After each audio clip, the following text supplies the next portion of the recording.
Hey guys, this is Mistress Nightmare here, and today I will be reading Empty Promises, chapter 2 and 3. Before we get started, please hit that like button, comment, subscribe to this channel if you guys want more creepypasta fanfictions out there. Until then, let's get started.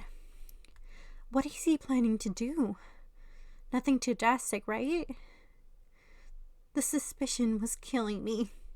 Or suspension. What are you planning to do? I asked him, confused. Don't worry, just stay here. I hate seeing my sister cry. With that last sentence, he stood up and walked over to Jody and the other girls in the classroom. He grabbed her wrist like he was confessing his love or something. And Jody pulled her wrist away, watching her watch was gone. Her wrist that Tom was holding. Then he looked at me before looking at Helen, who was drawing.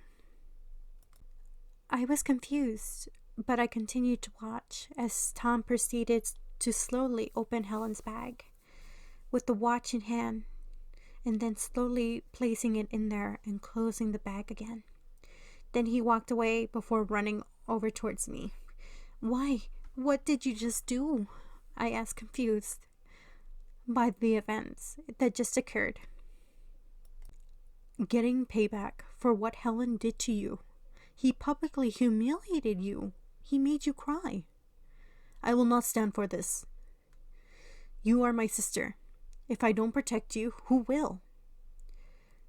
Jody was looking for her watch, and then she found it on Helen. They instantly suspected him, but no one else. They will also bully him, hopefully leave us alone. He spoke loudly. I suppose. I look away.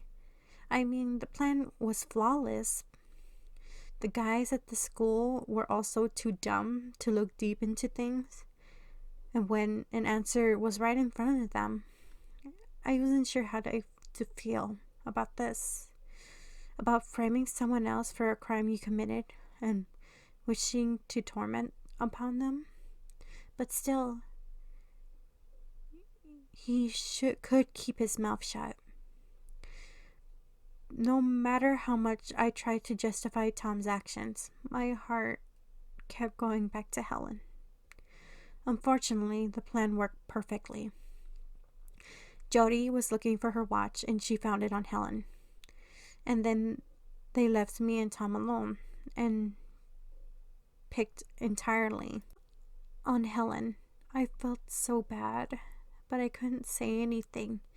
It was going to keep going until the guilt came over me. Tom, I asked my brother and walking up to him. Yes, Rachel. He turns towards me. Can you please tell Helen? I'm sure he will understand. I just have a bad feeling about this. Putting this on him? I can't stand the guilt of this anymore, I begged. Okay, but just for you, if that makes you feel better. I just want what's best for you. He smiled weakly. Thank you, Tom. I smiled back at him. After school, I made sure Tom spoke to Helen. After about 20 minutes, I came to his room and I saw him talking to Helen. Well, did you tell him? I asked. Not yet. I've asked him to meet me at the school early tomorrow, he admitted. Okay, I said, leaving Tom's room. I got up when Tom already left. I got dressed, had breakfast, and left too.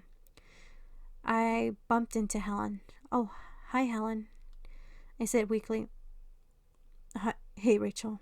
How are you? He asked. I'm good. Thanks. What about you? I asked back. I'm good, thanks.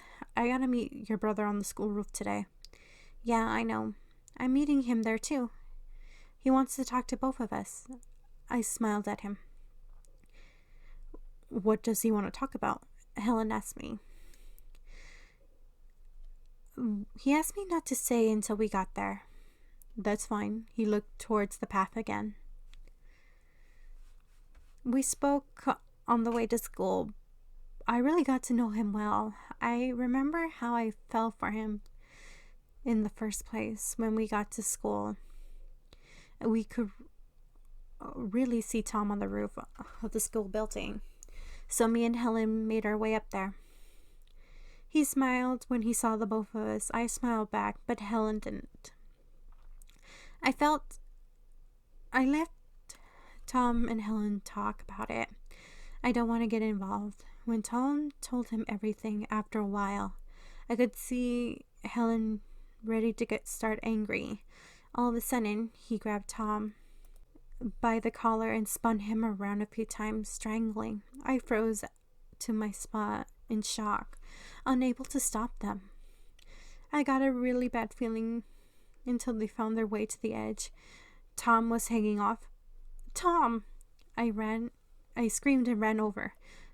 I'm sorry, Helen, he said calmly before Helen lost his grip and Tom fell 6 stories onto the concrete ground to his death. Tom, no! I screamed and cried, but it was too late. The blood was leaking from his head, forming a huge puddle on the floor around him. I couldn't help but vomit. I puked on the roof. Once I stopped, I looked over to Helen. He had tears streaming down his face. I was so badly wanting to hurt him, but I know it wasn't his fault. He couldn't save Tom. I ran up to Helen and hugged him, but he didn't hug back. I felt his tears on my shoulder. I saw you. You tried to save him. I couldn't ask any more. I forgive you. I sobbed into his shoulder, and he was sobbing right into my shoulder. We stood there for a while before Helen quickly whispered the 2 words, I'm sorry. Hey guys! Like I promised, here is chapter 3 of Empty Promises, a Bloody Painter Love Story. Chapter 3, A New Killer in Town. We got interrogated by the police, both me and Helen, but he just got too stunned to speak. And I would break down every time I thought about it. Plus, there was no other witnesses because of how early it was. So the police had nothing to go on.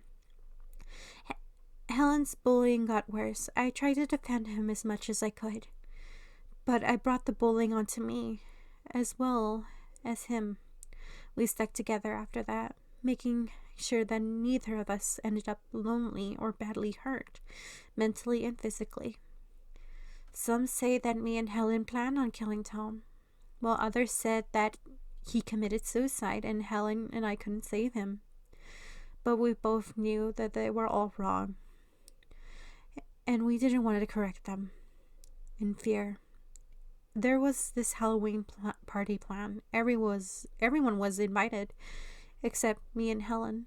Of course, I wasn't surprised, but still, even if I was invited, I wouldn't have gone anyway. They're all junkies or sect-driven.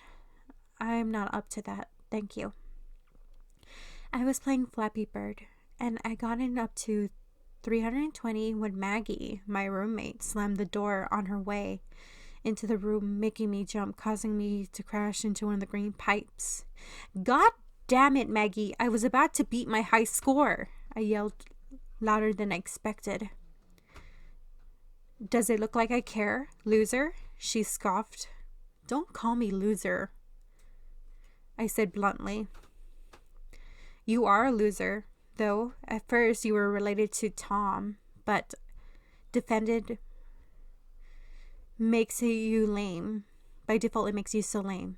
Then you kill him with Helen, and then you start hanging out with Helen all the time. So you are a loser, she explained, turning to her mirror and started applying thick layer of makeup. Just shut up and leave to your stupid party, I said, closing Flappy Bird and locking my phone. At least I'm going, loser, she laughed. I didn't reply because I was so tired of her shit. Maggie started talking to Jody over some chat room for about 10 minutes until we both of us started hearing some really weird noises as footsteps came outside of our bedroom or our room. I was worried, thinking that it was some stupid drunk guy that Maggie was pranking really bad. But I was about to go see what it is, and then the thing makes the noise coming closer, dripping with blood. I quickly cowered into the dark corner of the room.